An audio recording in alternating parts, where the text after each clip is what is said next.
I want to say hello to everyone and let you know how grateful I am to be able to share this time with you all, whatever time that may be.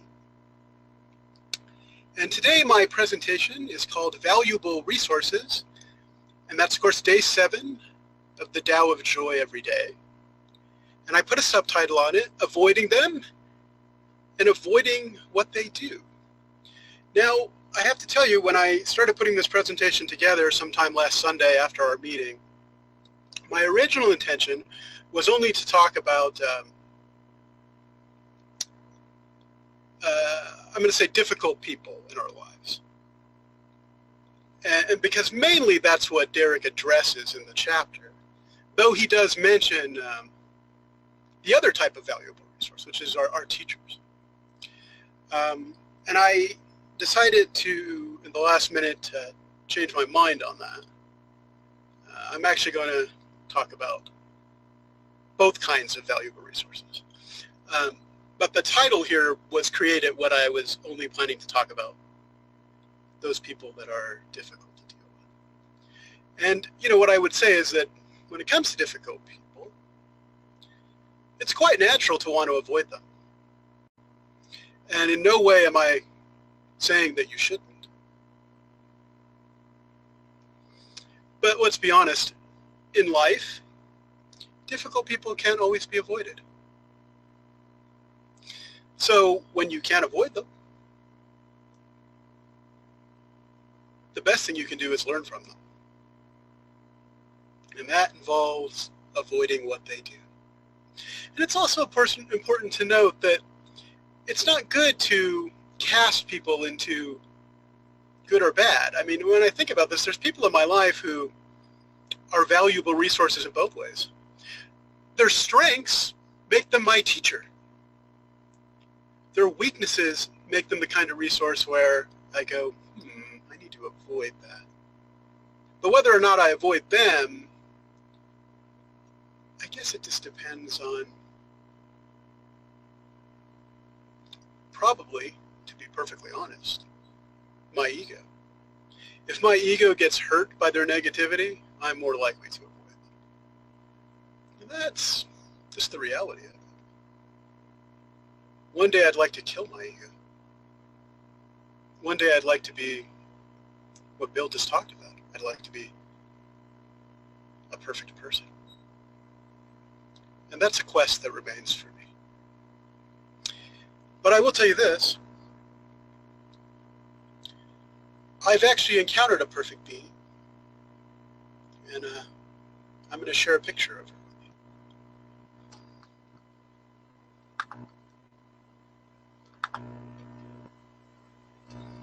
So this is a picture of my dog, Lucita. And honestly, I refer to her in this slide as my teacher of unconditional love. And when I look at this picture, I think of what Ralph Waldo Emerson wrote in the 19th century. He famously wrote that the eyes are the window to the soul. And when I look into her eyes, I see a soul, a true self, a Buddha nature that has loved me unconditionally ever since I met her. She honestly is, although she's not human, she's one of my greatest teachers. Now I want to share with you a story about the cat of my favorite cartoonist. Normally, I think the protocol would be just to include a link here and let you read it yourself if you want. But I'm actually going to read it because my favorite cartoonist wrote this in 2009 after losing his cat. But it makes the point I want to make today so well that I have to share it with you. Soon after I started cartooning, about 19 years ago, I got my first pet, a kitten. I named her Sarah, after an editor who gave me my big break in cartooning. I found the kitten from an ad in the paper. A local woman's cat had a small litter in need of homes. They were little tuxedo cats, mostly black with white paws and mixed faces. The woman put them on her sofa as sort of a lineup from which I could choose. 3 of the cats ignored me, walking to one end and playing amongst themselves. The 4th stared me straight in the eyes and approached. She selected me, or at least that is how it felt. She made me feel special from the first second I knew her, and I hoped to return the favor. Sarah bonded with me immediately. When I whistled, she would come running, climb on my chest in the Sphinx position, and begin purring. She was a one-human cat. Rarely could another touch her without risking bloodshed. Other cats came and went as my living situation changed. Sarah didn't care for any of them. She loved me intensely, and in her view, no cat or human could compete. In time, she became my office cat to better avoid all creatures that were not me. Every day since 1990, she competed with my work. When I picked up a pen, or lately a stylus, she would come running, yelling in cat language that I should pick her up and give her my full attention. She was my forced work break, and there were many. She was my only company for most of my day. Cartooning is a lonely art, but I was never alone. Recently, her tiny body started to shut down, but it never stopped her enthusiasm in seeing me.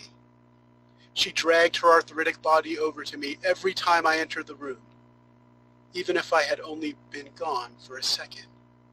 She never failed to purr. I loved her intensely. In the past month, she had been letting me know the end was approaching. Maybe it was the way she moved, or just some sort of animal ESP. I just knew. And so I spent as much time as I could with her, extra petting, in just the ways she trained me. Recent visits to the vet confirmed that there was no cure for old. We tried to enjoy the time we had. Yesterday, all of our systems reached their limits. The vet explained the options to my wife and me. I asked the vet what she would do in this situation if it were her cat. She wisely refused to say. I asked my wife. She wisely refused to say. This was my decision and Sarah's. That is how it had to be. I looked at Sarah and asked her if she was ready. Her eyes told me she was, but the pain of uncertainty was unbearable. Sarah had a history with the vet. Her chart had a big warning. She's a biter, and she has all of her claws. No one touched this cat safely but me. She was a vet's nightmare. And so the vet explained how this would come down. If Sarah allowed her leg to be shaved and the injection to go in without fighting, this would be the best alternative. Otherwise, they would have to use some sort of cat gas chamber. That option seemed unthinkable, but it would be worse to try one method, fail, and go to the second. Again, it was my decision, and I was in no frame of mind to make decisions. I opted for the injection and hoped for the best. Sarah still had some fight left in her, as we learned minutes ago while the vet checked her vitals. But somehow she knew this was different. She knew it was time. After 19 years of fighting veterinarians, she let the vet shave her leg without the least resistance. And in doing so, she told me I made the right decision. I looked in her eyes as the life drained out of them.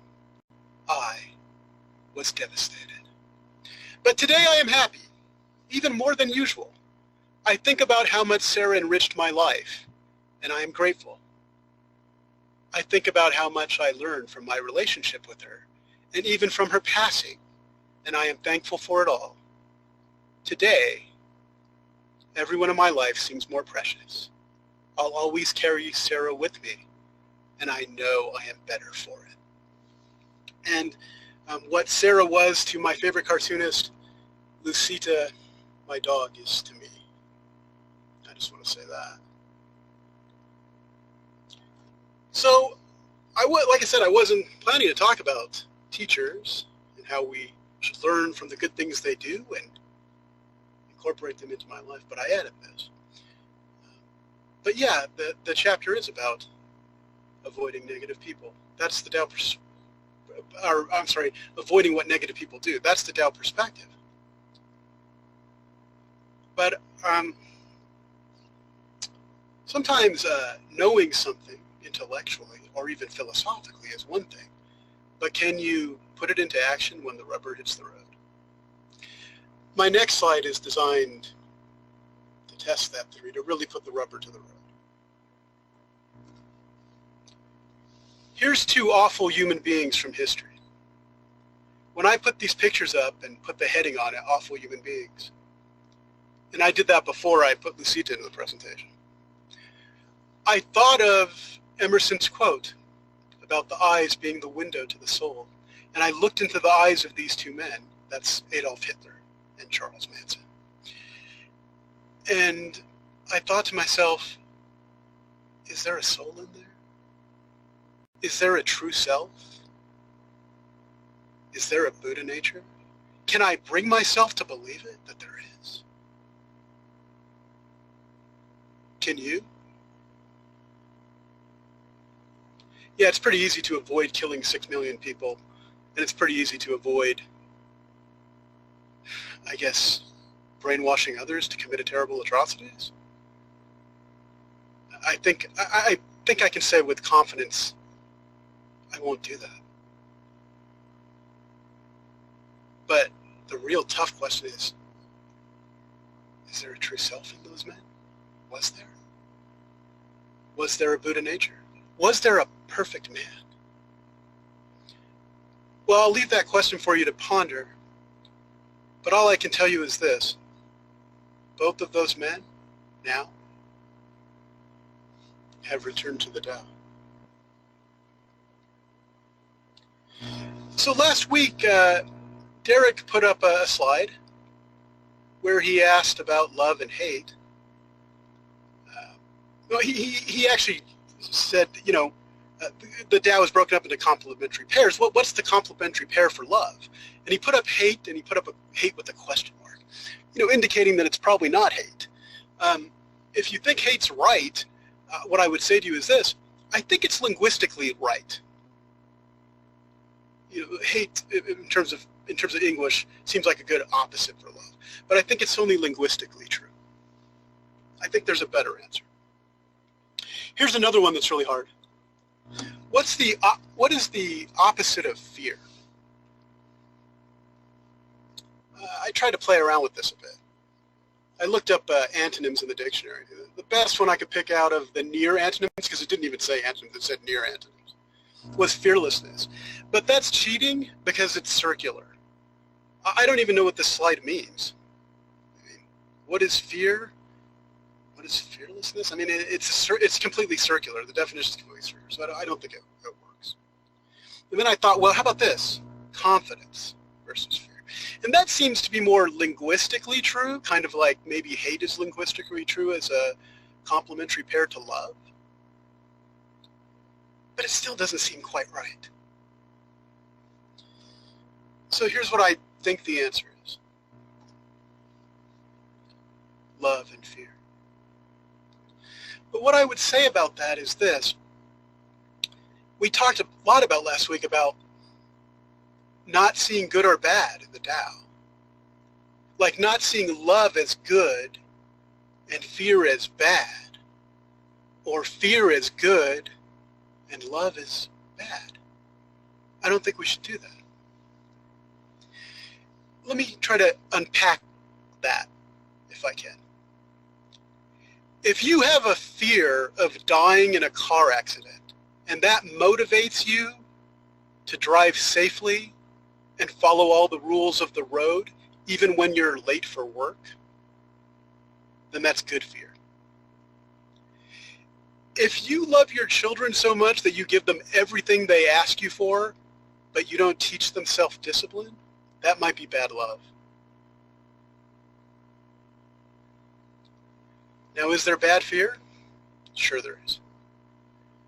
I will tell you in my experience that you see a lot of it in politics, and you see a lot of it in business negotiations, and in business in general.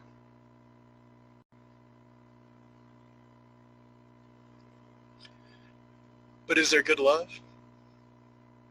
Absolutely, there's good love. What is good love? Well, I'll be honest with you, words can't describe. I think the thing I read about my favorite cartoonist and his cat, those were good words that talk about love. But honestly, what love is for you is an individual choice. You have to decide what love is. And I can't think of any words to justify it, but there's an old saying that a picture says 1,000 words, so once again, for me, I'll tell you, that's love, that picture. Okay, I'm going to start to sum it up. Awful people are a reality of life on earth that is not likely to change anytime soon. Enlightenment awaits us all. It is just a matter of time. Even awful people are destined to be enlightened. The Tao has infinite time to accomplish this. In the meantime, we should use awful people as resources that demonstrate the poor behaviors that we need to avoid in our lives. The complementary pair of love is fear, and yes, we often hate what we fear. Fear becoming the awful resources in your life, and let love and compassion govern your behavior. Okay, as always, I want to throw in a book recommendation, The Tao of Joy Every Day, a great book to use daily to help one study and learn the Tao teachings and put them into action. Okay, there it was, valuable resources, day 7, avoiding them and avoiding what they do.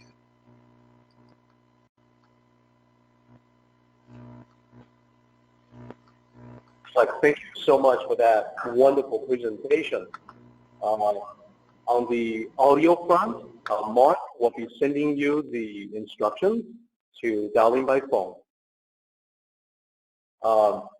And as far as just a quick comment also on love and hate, I absolutely agree on your analysis of love and fear. Cannot agree with you more. I arrived at the same conclusion through a slightly different path, which I hope to explain in just a moment when we come back from the break. On the passing of animals, of our pets, I think, when you have a pet, you already know that they will live out their lives, most often in less than 20 years. So one of the greatest lessons that we can learn from our pets is about mortality. It's about accepting the end. It comes for the pets and will come for us.